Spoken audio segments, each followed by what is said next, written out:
Representative from the 73rd. Thank you, Mr. Speaker. So, before I was elected, everything I knew about the state budget was whatever I read in my local paper or heard about on WPR. As budget season began, I was thrilled to see how participatory the process is. Governor Evers' tours, including multiple in my district, joint finance sessions. Many of our colleagues did tons of listening sessions throughout our district.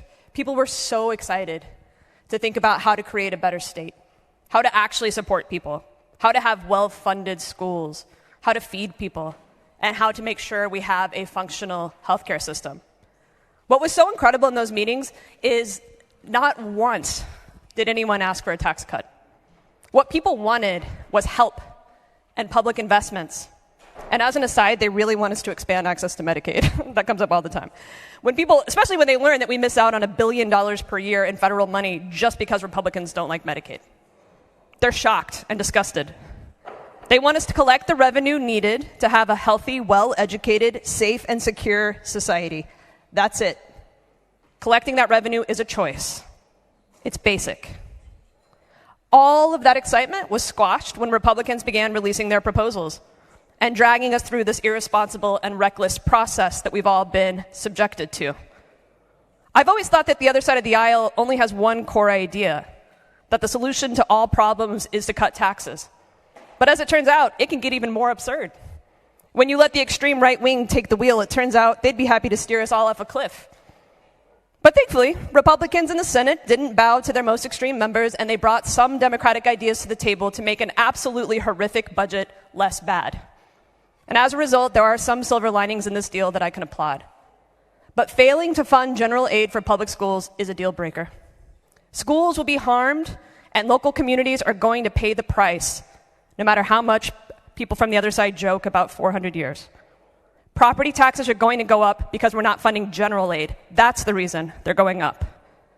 People need to realize this. Whatever tax breaks are in this bill won't matter when your property taxes or your rent go up because we have failed to adequately fund general aid.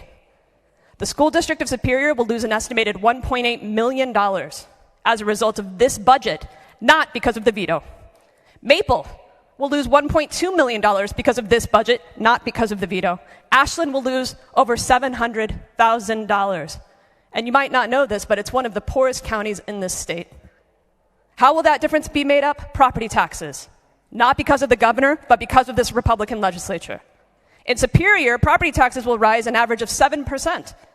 To the people of Superior, after what you already experienced last year, I know that many of you cannot afford that. Whether you rent or own your home, you will pay for this increase. And you shouldn't have to. The state collects other forms of revenue, income tax, sales tax.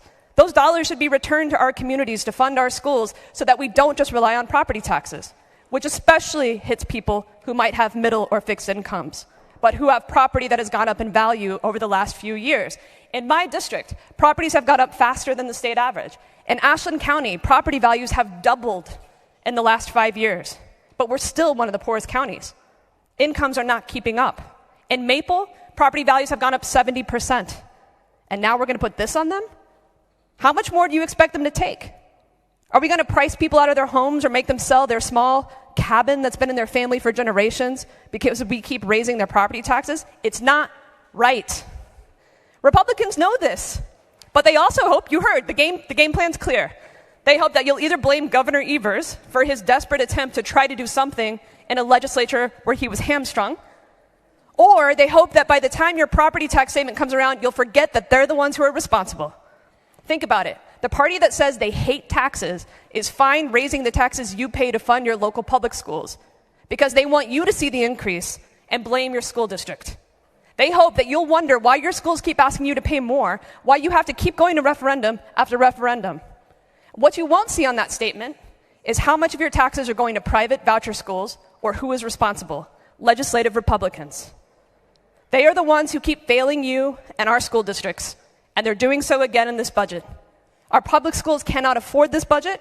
My communities cannot afford this budget, and it's not what people asked for. It's not good enough. The vote is no.